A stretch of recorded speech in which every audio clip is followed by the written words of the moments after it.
جتنا بوجھ ہلکا ہوگا اتنا آسانی ہوگی، اور اگر مال ہے بھی تو حلال ہو، حلال۔ آج آپ دیکھیں قوموں کو برباد کرنے کے لیے کیا کیا جاتا ہے؟ حرام، حرام کو ہم کر دو، حرام لقمہ۔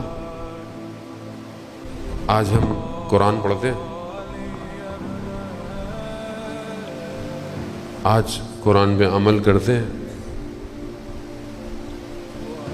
نور نہیں ہے ہمارے اندر۔ آج معاشرہ ظاہر حلیہ ڈیفینیشن نہیں ہے۔ مجھے آپ لاکھ خوش کرتے رہیں مولانا آپ کا چہرہ بڑا نورانی ہے، میں جانتا ہوں میں اندر سے کیسا ہوں۔ دنیا کی روشنیاں، یہ چکا چوندھ مجھے روشن نہیں کر سکتے، میں آپ کے لیے روشن۔ ملائکہ کے لیے روایت ہے وہی گھر روشن ہوتا ہے جس گھر میں قرآن کی تلاوت ہوتی ہے۔ پھر میں کہتا ہوں اللہ کی راہ میں جہاد کروں گا، کہاں کروں گا میں، کس سے کروں گا میں؟ آج میرے ہاتھ میں موبائل ہے، اس پہ آتی ہوئی تصویر پہ تو میری انگلی رکتی نہیں کہ میں اس کو اگنور کر دوں۔ اندر پاکیزگی ڈالیں۔ دنیا ہمیں آلودہ کرنا چاہتی ہے، حرام لقمہ، حرام تعلقات، حرام یہ ٹی وی میڈیا آپ کے سامنے ہے۔ ہر کوئی نفس کا غلام ہے، نفس۔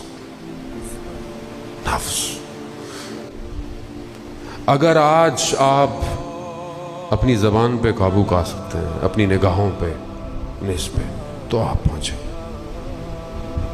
مشہور عالم دین بیٹھے ہوئے تھے، طالب علم تھے، بیٹھے ہوئے تھے، نہر بہ رہی تھی، درخت کے سائے تلے ایک سیب آیا، اٹھایا، کھا لیا۔ خیال آیا کہ سیب پتہ نہیں کس کا ہے، پتہ نہیں کس کے درخت سے ٹوٹا، کس کے باغ سے ٹوٹا، میں نے تو کھا لیا، جائز نہیں ہے۔ پانی جہاں سے آ رہا تھا پیچھے پیچھے گئے کہ یہ نہر گزر کہاں سے رہی ہے، دیکھا تو ایک باغ میں سے آ رہی تھی۔ کہا اسی باغ کے مالک کو ڈھونڈا، اس سے پوچھا کہ یہ ایک سیب تھا، میں نے کھا لیا، مجھے حلال کر دیں یا پیسے لے لیں، کیونکہ ورنہ میرے پر جائز نہیں ہے۔ یہاں انسان پوری کی پورے باغ کھا جاتا ہے لوگوں کے، یہاں پورے لوگ پتہ نہیں کیا کیا کھا لیا لوگوں نے، پتہ نہیں ملک کھا گئے لوگ۔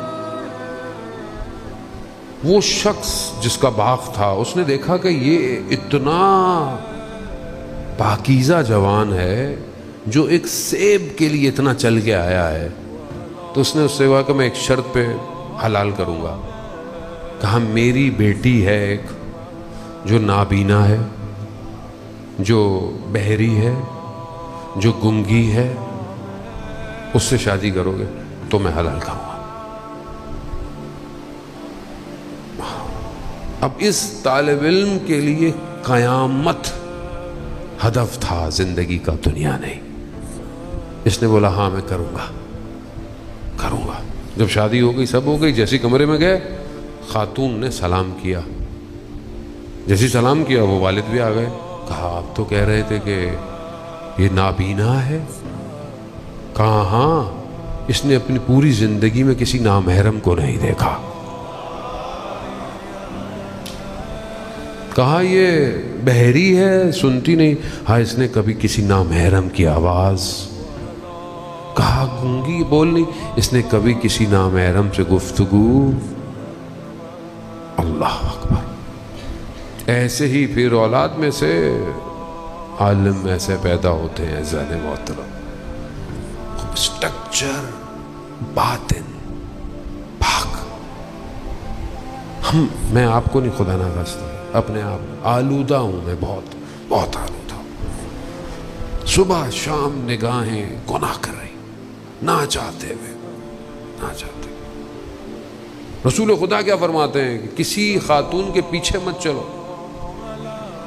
پیچھے مت چلو، شیر کے پیچھے چلو مگر کسی خاتون کے پیچھے مت چلو۔ کیوں؟ نگاہ۔ آج ہم گناہ پتہ ہی نہیں ہے گناہ ہو رہا ہے، حلال ہو مکس ہو گیا ہے ایسا۔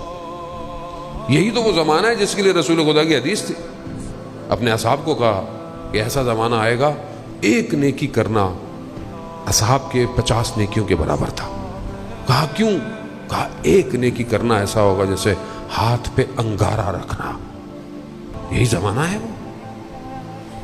آج آپ کے سامنے آپ سچ بول نہیں سکتے، سچ کو دفاع نہیں کر سکتے، کسی کو سمجھا نہیں سکتے، کسی کو نصیحت نہیں کر سکتے۔ آج معاشرے میں نصیحت واعظ ختم ہو گیا ہے، اولیاء ہیں ہی نہیں، ہیں تو پوشیدہ ہو گئے۔ پہلے لوگ اولیاء کرام کے پاس جاتے تھے، اسلام ایسے تھوڑی پھیلا ہے۔ آج کوئی نہیں ہے نصیحت کرنے والا۔ آج آپ دیکھ لیں کس مسلک کی کوئی بات ہی نہیں ہے اس میں۔ اللہ کی دعوت دینے کے لیے مسلک تھوڑی چاہیے کوئی۔ خدا تو سب کا ہے، جو مسلمان نہیں ہے خدا تو اس کا بھی ہے۔ خوف خدا، خدا کی محبت، خدا سے عبادت۔